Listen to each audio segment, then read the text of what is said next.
What's happening, guys? Coming at you this morning with the frequently asked question that I get asked all the time. It is, JP, what was your first system, your very first car audio system? I'm gonna start answering a bunch of questions like this, but one question was, what got you into bass? And another one was, what was your first car audio system? So I think I'll answer the what got you into bass first, and then we'll get into what was my first system. So what got me into bass was, this is a story. So I was riding with my mom, I think it was like 12 or 13, maybe 13. I was riding with my mom in her vehicle, and we come up to this red light in Greenville, Mississippi. That's where I used to live at.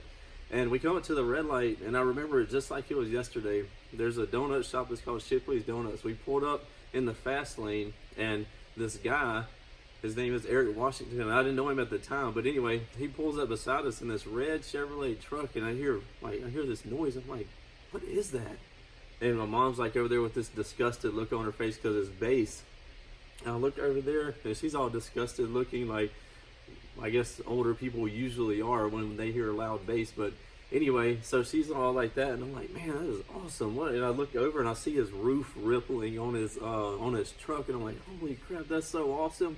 And so like that was kind of the thing right there. Like I started rolling down my window because I was gonna see if I could talk to him, but the light turned green and he pulled off, and I was like, man, I'd really like to like look into that more and see what it's all about. That was so cool. I really liked that sound, but I didn't even know what it was. But come to find out, it was bass. So anyway, as some time went by, I ended up in, I'm not sure about now, but in those days you could get what's called a hardship license at 14 and a half.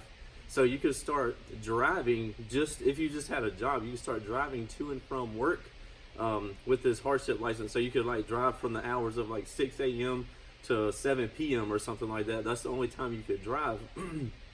Anyway, I was coming back home from work one day, and I saw that truck again, and I heard it, and I was like, holy crap. So I like get behind him, I'm like chasing him down, and he pulls into this gas station, and I pull in behind him, and he gets out of the truck. He's like, man, everything all right? I'm like, yeah, man. And I'm like this young kid, and I don't know how much older he is than me. If I had to guess, 5 or 6 years or something like that. But anyway, I'm like chasing him down, pull up in behind him at this gas station. He's probably like freaked out, like wondering what's going on. But anyway, so I jump out, and I'm like kind of like running up to his driver's side door, and he gets out, and he's like, well, what's going on, man? And I'm like, man, like I keep hearing this noise, and I found out it's bass, and it's awesome. Like, can I hear it? And he's like, yeah. So he had like, I think it was, at the time it was one Rockford 15, like a heavy duty 15. I'm not sure which model, but he had, or it was one or two of those, and he had like these toolboxes along his bedsides, and he also had a toolbox up front. So his whole bed was toolboxes on the side and on the front up there by the cab.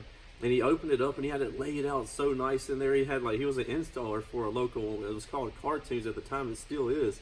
But I actually went by and visited him not too long ago. But anyway, so he opened it up and let me look at it. I'm like, man, it was so nice. Like all the crossovers were laid out real nice, all the amps, the batteries, the caps. Like he just did a really nice job on the install, and I was just hooked, man. I was like, holy crap. I was like, can you play it for me? He said, yeah, man. He turned it on, and I was sitting in there. I'll never forget it, man. I was like, wow, this is so awesome. Like feeling the bass waves.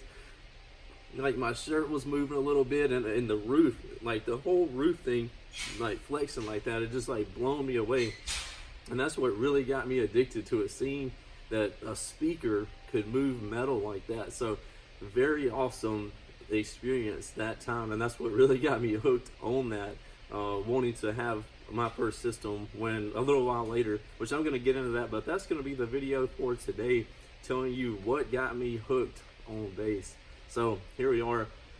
What is this, like 20 years later? Holy crap, 20 years later, here I am with a warehouse, 10,000 square foot warehouse with car audio filled to the rafters in here. So there's no doubt that I love car audio, and I've been in it for a long time. But anyway, so that's the story on what got JP addicted to bass. So we'll see you in the next video. Next video is going to be what was my first system. So stay tuned, be sure to subscribe, and I'll tell you that info in the next one. Later.